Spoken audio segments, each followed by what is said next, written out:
اعوذ باللہ من الشیطان الرجیم بسم اللہ الرحمن الرحیم لا اکراہ فی الدین قد تبین الرشد من الغی فمن یکفر بالطاغوت ویؤمن باللہ فقد استمسک بالعروۃ الوثقی لا انفصام لها واللہ سمیع علیم۔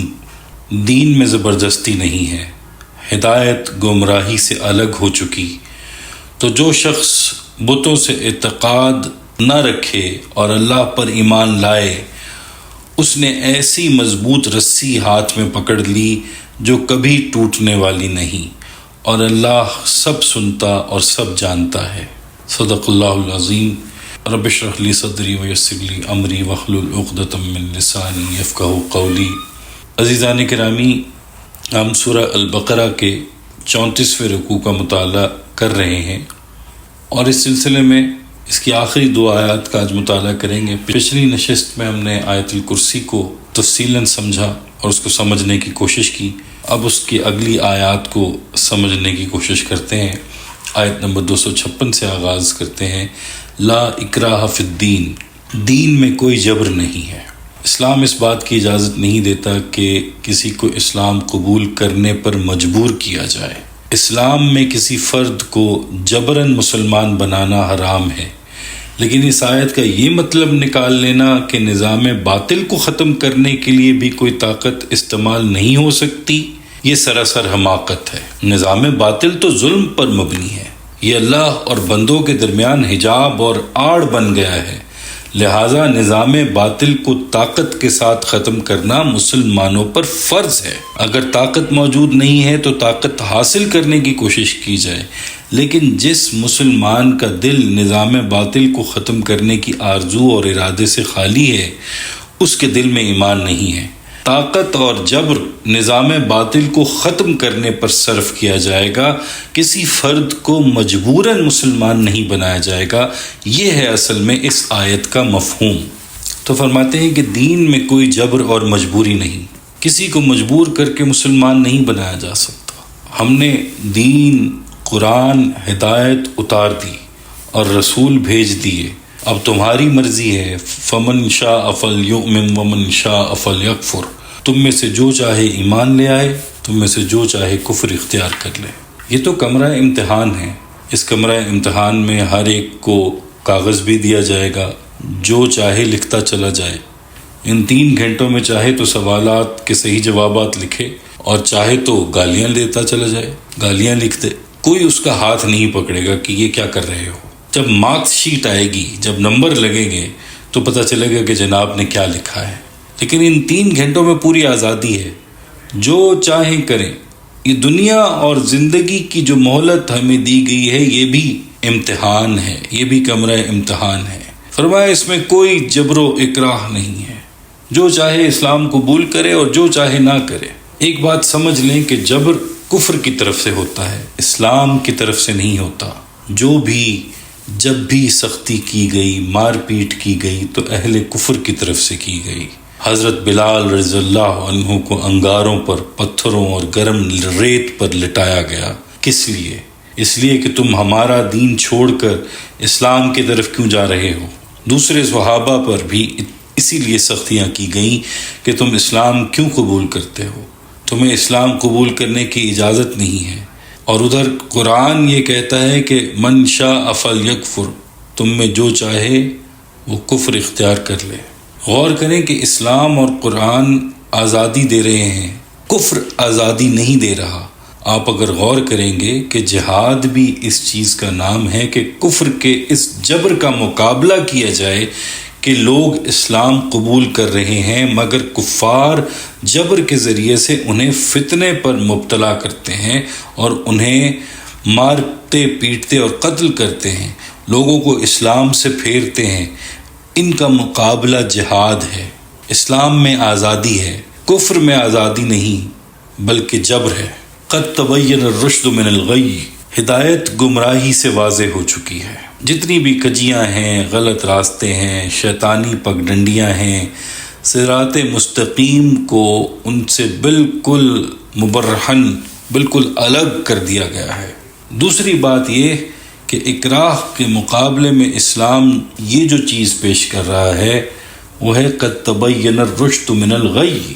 دیکھو دین اور ہدایت گمراہی کے مقابلے میں بالکل واضح ہو گئے۔ ایک طرف اکراہ کی کیفیت ہے، جبر کی، زبردستی کی کیفیت ہے جو اسلام میں نہیں ہے، کفر میں ہے۔ وجہ اس کی یہ ہے کہ روز روشن کی طرح یہ بات واضح ہو گئی ہے کہ ہدایت کیا ہے اور گمراہی کیا ہے۔ اب رشد و ہدایت اور ضلالت و گمراہی کے سمجھنے میں کوئی مشکل، کوئی ابہام نہیں ہے۔ اب کوئی شخص اس لیے گمراہ نہیں ہوگا کہ اسے پتہ ہی نہیں چلا کہ نیکی کا راستہ کون سا ہے۔ وہ اس لیے گمراہ ہوگا کہ سورج کی روشنی میں اس نے جان بوجھ کر آنکھیں بند کیں اور ہلاکت کے گڑھے میں جا گرا۔ اب زبردستی اس کی آنکھیں نہیں کھولی جائیں گی کہ وہ دیکھ کر چلے۔ نہیں دیکھنا چاہتا نہ دیکھے۔ ہاں جب وہ دیکھ بھال کر خود اسلام اور نیکی کی شاہراہ پر آ گیا ہے تو اب اسے حکماً وہ سب کچھ کرنا پڑے گا جس کے کرنے کے لیے اللہ نے اسے پابند کیا ہے۔ عقائد سے لے کر معاملات اور اخلاقیات تک اسے وہی کچھ اختیار کرنا ہوگا جس کا تقاضا دین نے اس سے کیا ہے۔ اب منمانی نہیں چلے گی۔ کلمہ پڑھ کر حلف وفاداری کے بعد دینی احکامات سے روگردانی کرنا اسی طرح ناقابل برداشت ہے جس طرح حکومتی عہدیدار کا حکومتی احکام کے خلاف عمل کرنا ناقابل برداشت بلکہ بغاوت ہے، اور دنیا جانتی ہے کہ بغاوت کی سزائے موت ہے۔ یہی وجہ ہے کہ ایک دفعہ سوچ سمجھ کر دین اسلام کو قبول کرنے کے بعد اسے چھوڑ دینا ارتداد ہے، یعنی مرتد ہونا ہے، اور مرتد کی سزا شریعت میں سزائے موت ہے۔ من بدل دینہ فاقتلوہ۔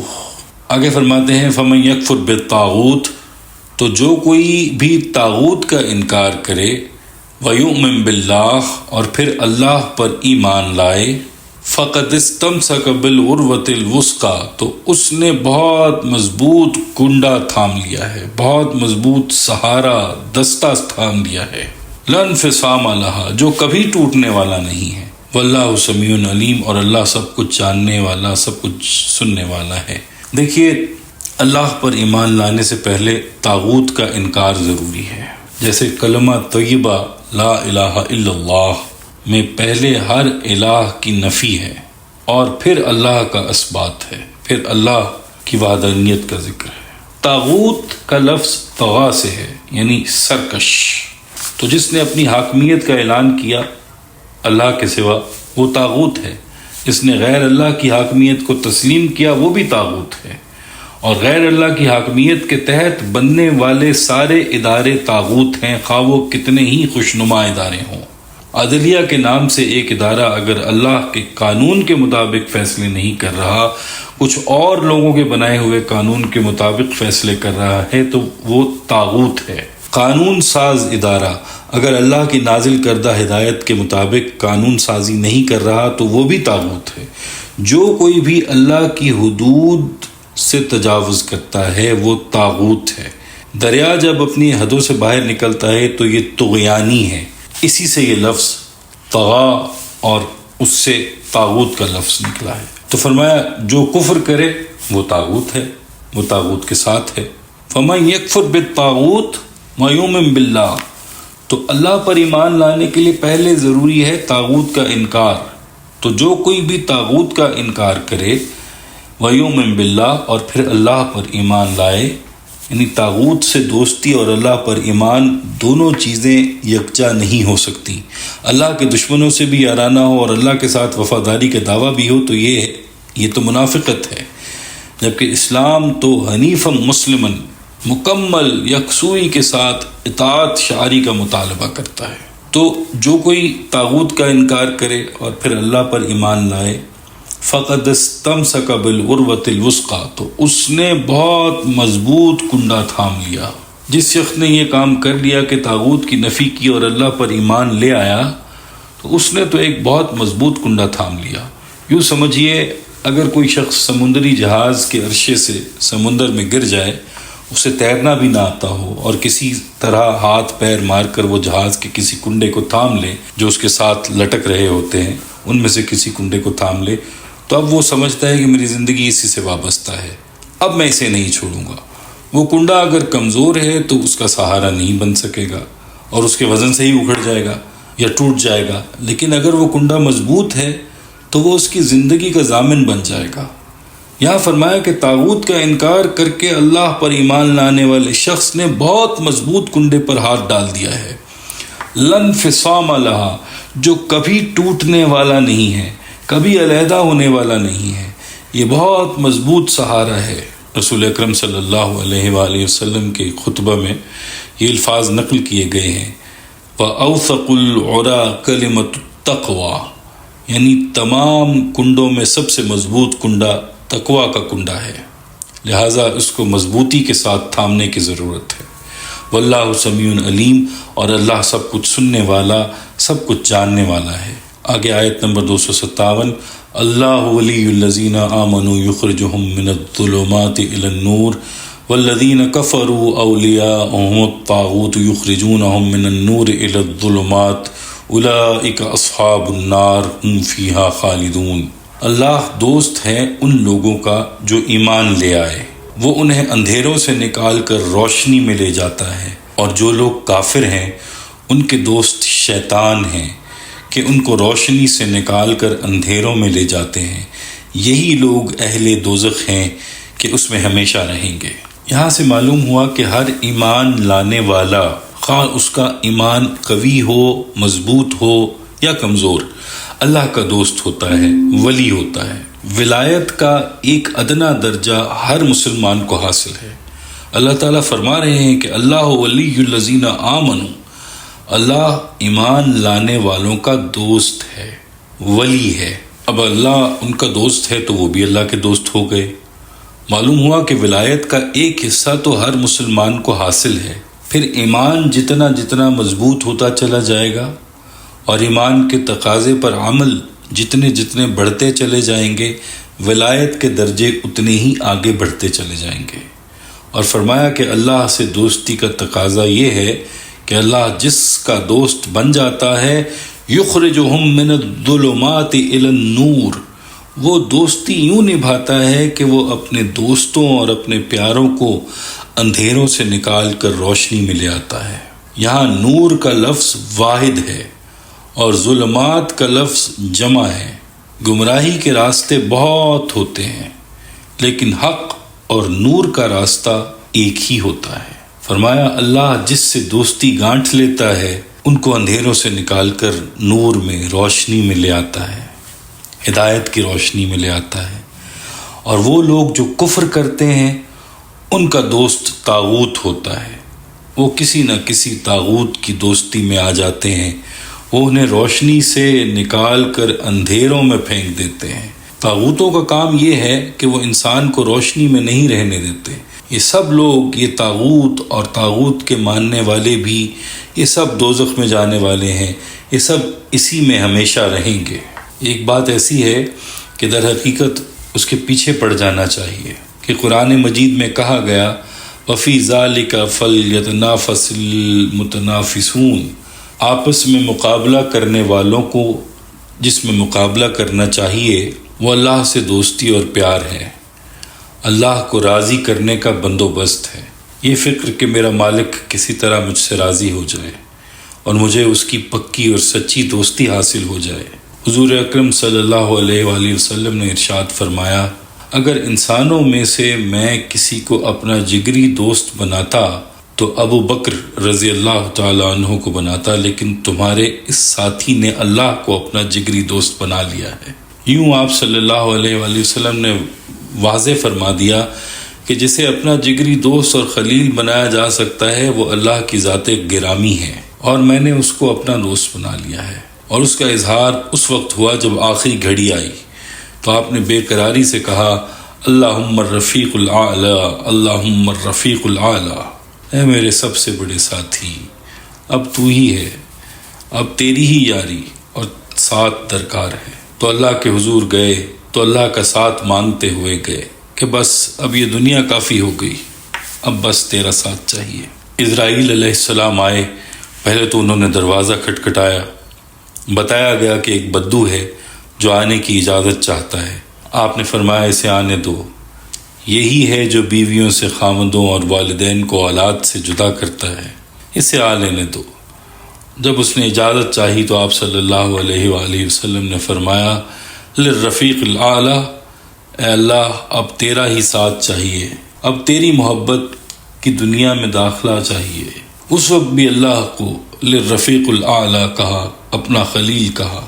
حضرت یوسف علیہ السلام کی دعا بھی بہت خوبصورت دعا ہے، فاطر السماوات والارض انت ولی فی الدنیا والآخرہ توفنی مسلما والحقنی بالصالحین۔